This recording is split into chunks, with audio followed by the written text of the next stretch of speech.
Ikiwa tarehe 19 ya mwezi wa 6 mwaka 2025, jana kimepigwa. Tunakuwa na mchambuzi mwenzangu Mr. Samuel Emmanuel. Miongoni mwa taarifa ambazo utakwenda kuzisikia siku ya leo ni pamoja na ligi kuu ya NBC. Jana raundi ya 28 imeendelea, kimepigwa na kimepigika kweli kweli. Bwana, mambo vipi? Mambo poa kabisa. Umeionaje ligi ya jana?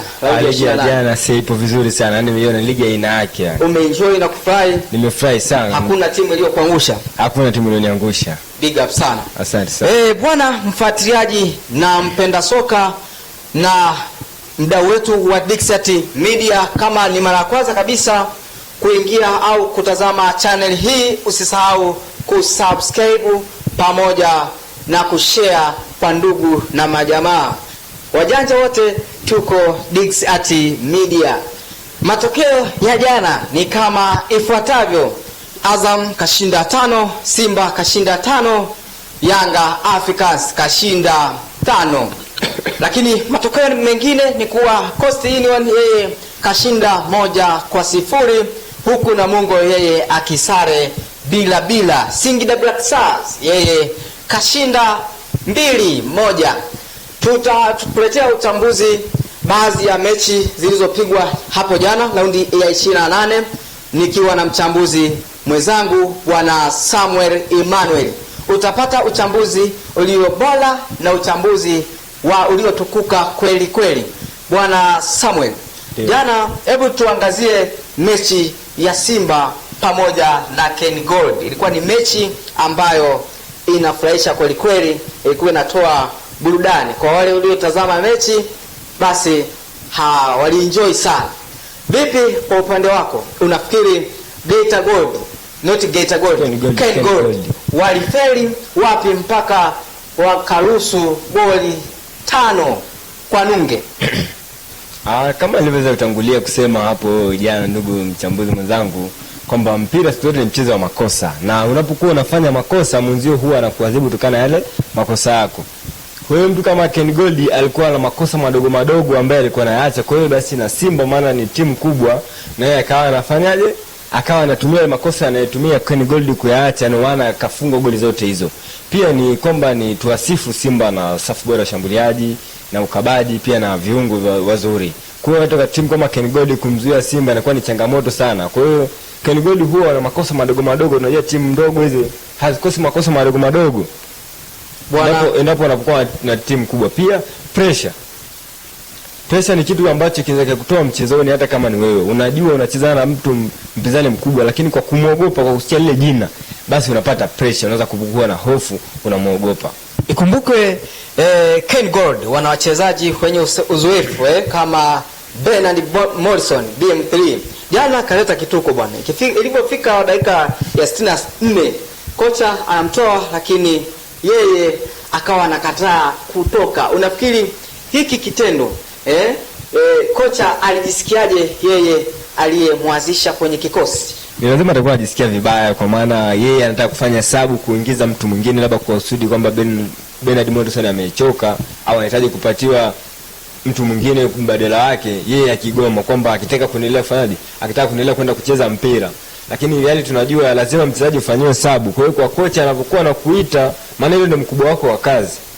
Kwa hiyo anakuta anapokuita wewe unagoma, inakuwa sio picha nzuri na sio vizuri kwa mtu, kwa mwajiri wako wa kazi.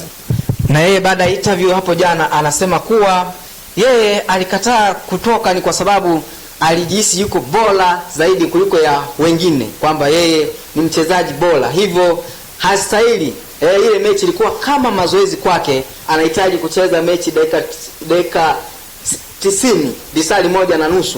Kwa hiyo alisema kwamba wanapohojiana pale na chombo kimoja cha habari kwamba imekuwa vipi umekataa kutoka, yeye akadai kwamba yeye ni mchezaji bora, na hivyo hata akirudi Simba bado hakuna anayemfikia uwezo wake. Unafikiri Bernard Morrison anaweza kuwa na uwezo kuliko wachezaji wengine pale Simba? Kiwango kwa mchezaji mmoja vinatofautiana. Pia nilimsikia akisema kwamba akizungumza kwamba Simba ni timu bora na wachezaji wazuri, lakini kwa kiwango ambaye yupo nacho yeye hakuna mchezaji wa Simba anaweza kumfikia. Kwa hiyo kwa Bernard Morrison hatuwezi jua kwamba ni kiki au ni kweli kwamba na kiwango kile kile, lakini tunamjua sio Morrison yule wa miaka ya nyuma alikuwa anacheza Simba na Yanga. Ni Morrison ambaye ameshachuja na yani siku nyingi zimepita. Yani huwezi kuwa na ubora ule ule kila siku. Kwa sasa hizi tuseme amebaki kucheza na media na kufurahisha wale walionuna. Huyo ni BM3 Bernard Morrison. Jana ametia vituko kweli kweli. Tuhame kwenye mechi ya Simba na Ken Gold. Twende kwenye mechi ya Yanga Africans pamoja na Prison.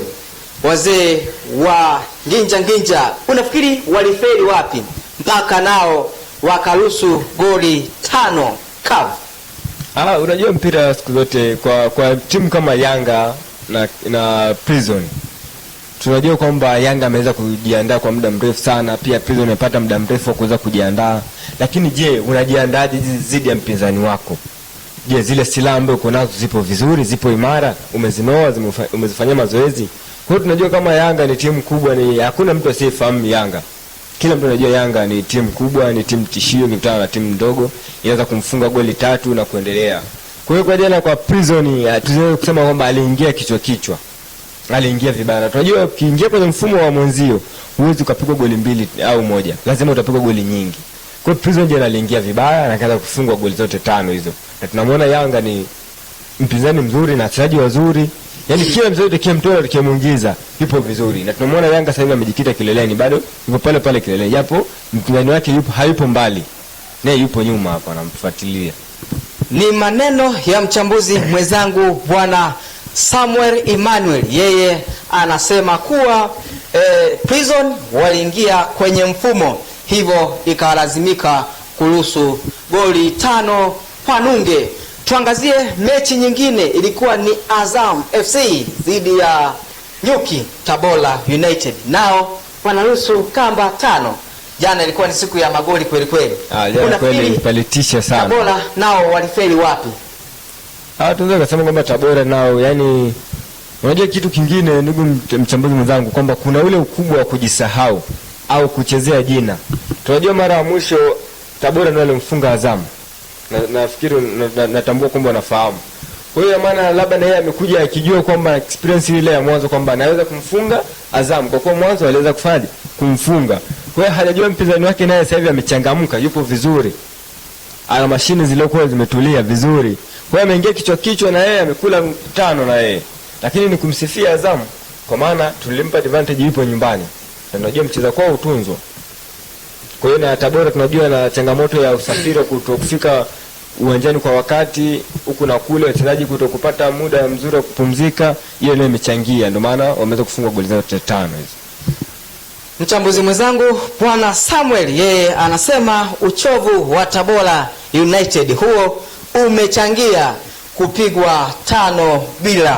Bwana Samuel Emmanuel, ushindani umekuwa mkubwa, kiatu cha ufungaji bora huku Ateba akiwa naye si haba. Jana kafikisha goli lake la 13, amemkuta Mzize na Bwana Charles Ahoa naye kaongeza goli 1 kufikisha 16 na kaongeza asisti 1. Unazungumziaje huu ushindani kati ya Ateba na Clement Mzize wa klabu ya Yanga? Ushindani kweli ni mkubwa na ushindani unazidi kukishika kasi sana. Tunaona Mzize naye sio haba, japo sijajua kama jana kwamba Messi hajafunga jana. Lakini hajafunga. Basi Ateba amefunga, inabidi sasa na mechi zimebaki chache na shindano umefika zani umepamba moto. Na mechi zimebaki chache. Tunajua mechi iliyobaki ni ya dabi tarehe 25. Na pia kabla ya dabi kuna tarehe 22. Kumbazi kuna tarehe 22 Simba kucheza na Kagera na Azam. Yanga naye anacheza na,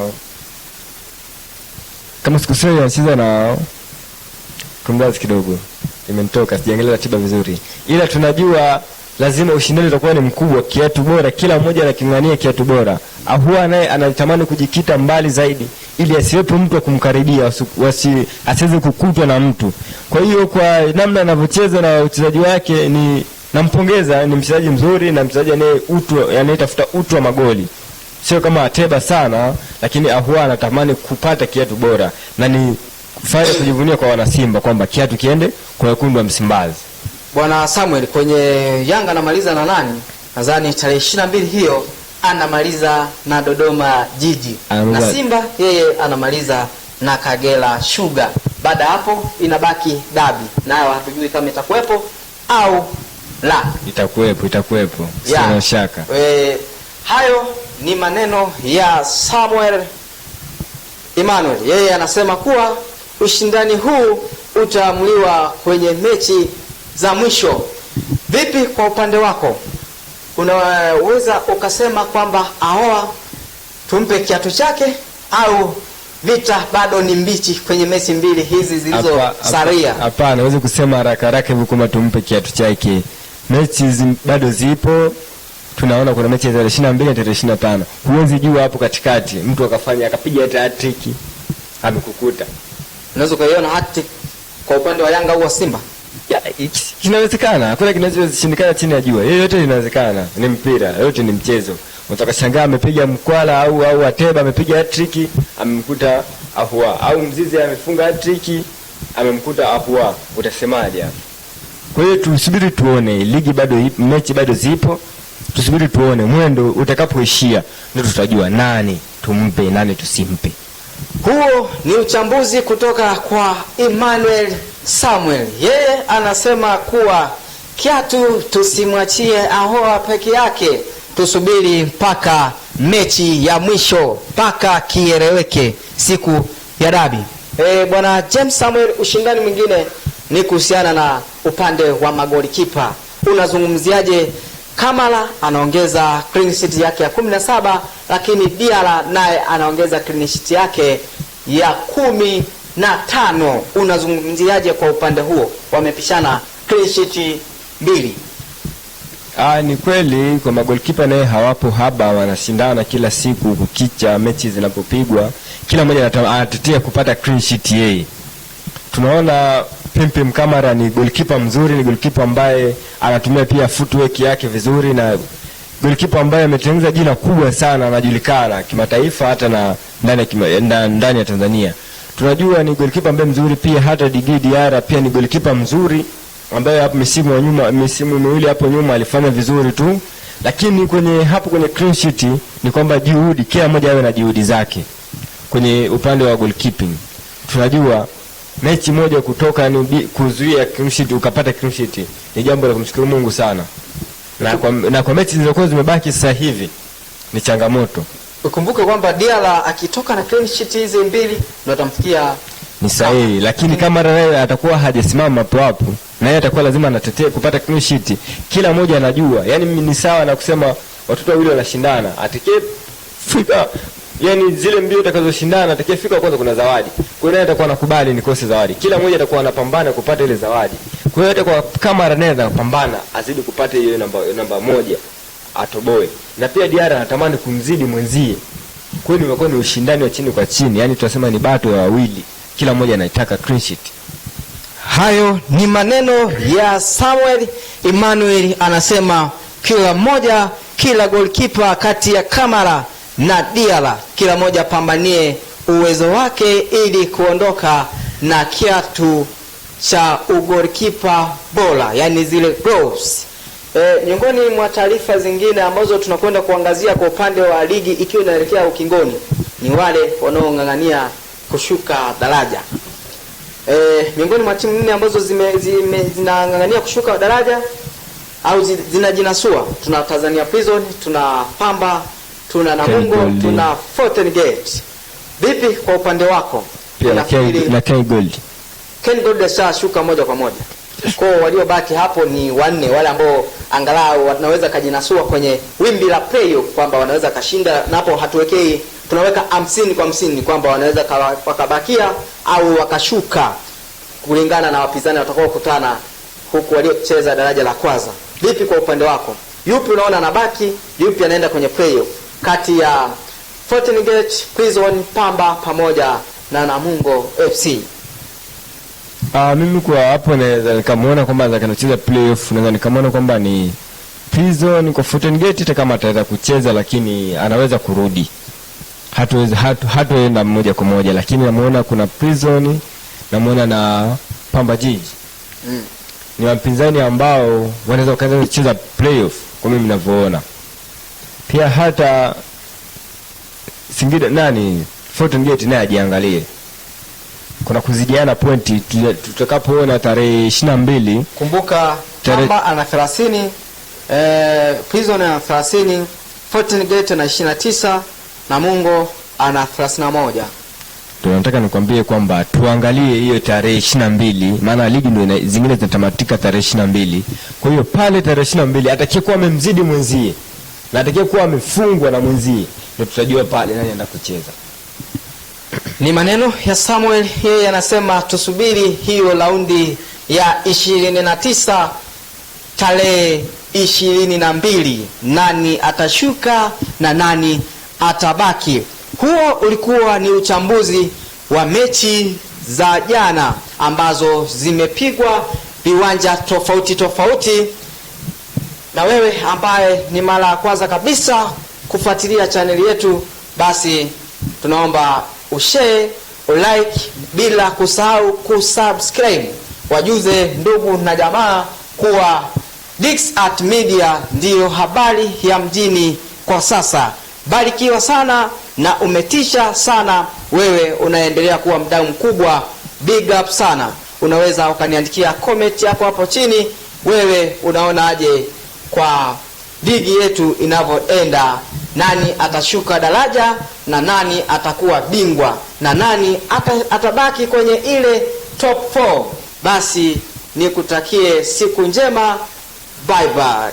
Bye bye.